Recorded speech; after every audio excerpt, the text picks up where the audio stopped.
Boa noite a todos. Eu me chamo Ícaro Gabriel Silva Ximenes, a professora da disciplina, a professora especialista Patrícia da Silva Lima. O meu tema escolhido foi altimetria. Vamos dar início. Antes de entrar no assunto altimetria, vamos falar um pouco da topografia.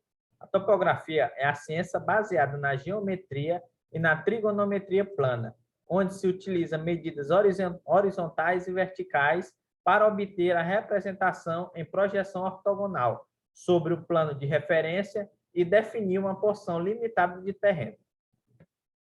Então, do que se trata a altimetria? A altimetria ela se trata dos métodos e instrumentos topográficos empregados no estudo e na representação do relevo do terreno, que tem o objetivo, as medidas são efetuadas considerando o plano vertical, obtendo-se as distâncias verticais e as diferenças de nível de campo. As aplicações da altimetria. A altimetria elas são aplicadas principalmente em obras de terraplanagem, projetos de rede de água e esgoto, projetos de estradas, planejamento urbano de transportes, entre outras aplicações. Nivelamento. O nivelamento ele é a operação ou prática da topografia que define a altimetria do terreno, ou seja, ela busca determinar as diferenças entre os pontos desse terreno. E o nivelamento ele é a técnica mais precisa e mais utilizada em campo.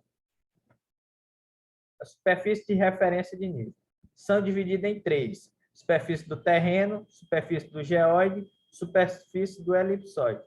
Na superfície do terreno é onde são realizadas as operações topográficas. E na de geóide é definido como a figura que melhor representa a forma da Terra, onde é obtida por meio do prolongamento do nível médio dos mares. E no elipsoide é uma figura que possibilita de tratamento matemático que mais se assemelha ao geóide.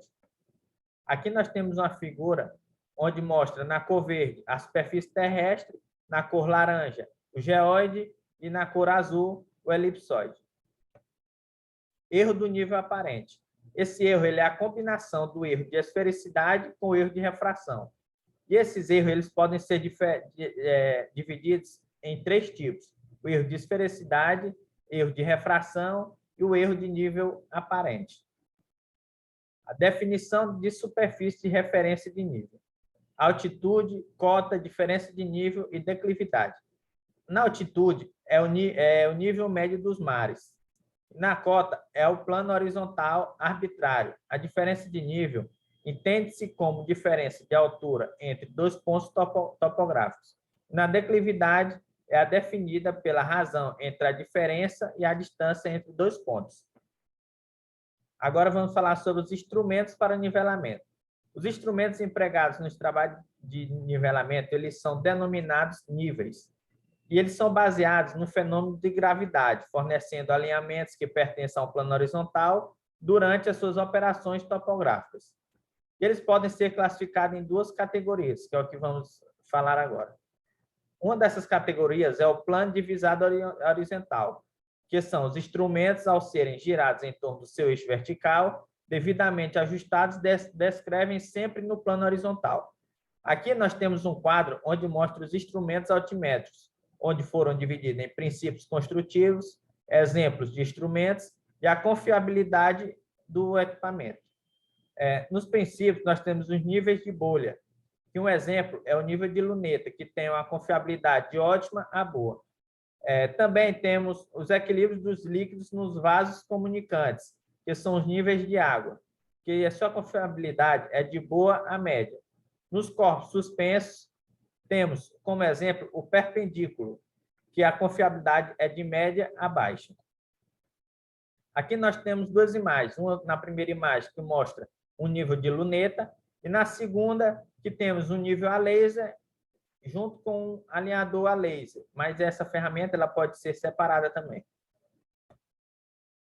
E no outra categoria nós temos o plano de visada com inclinação. Inicialmente se faz o plano horizontal, em seguida os níveis permitem o afastamento do plano horizontal, permitindo medir os ângulos verticais. Um exemplo são os clinômetros, os deutolitos e estações totais. Os clinômetros, eles tratam-se de um equipamento de baixa e média precisão e são próprios para levantamentos expedidos. E nos teodolitos estações totais, aplica-se a técnica do nivelamento taquiométrico com o uso de fios estadimétricos de um teodolito. Aqui nós temos uma figura onde mostra a operação de um nivelamento trigonométrico. Representação altimétrica. Essa representação altimétrica ela é a representação do relevo, ou seja, as elevações e depressões do terreno. E esse relevo ele pode ser representado por um perfil ou uma planta com curva de níveis. E ele deve atender a algumas condições, que é realçar as formas do relevo, determinar com precisão com a escala, a cota ou altitude em qualquer ponto do terreno. E ele também deve permitir elaborar projetos geométricos. Perfis longitudinais e transversais. Nos perfis longitudinais, são obtidos por seções longitudinais e construídos a partir do nivelamento do eixo longitudinal. E já nos perfis transversais, eles são obtidos por seções transversais, normais ao alinhamento poligonal ou ao eixo longitudinal. E aqui nós temos uma figura onde mostra o perfil de uma planta com a curva de nível. Planta com curva de nível. As imperfeições do relevo são apresentadas em planta, em que as cotas de menor valor são unidas por um traçado determinado, então, curva de nível. Aqui nós temos uma figura onde mostra uma planta com a curva de nível. Aqui são as minhas referências. Obrigado.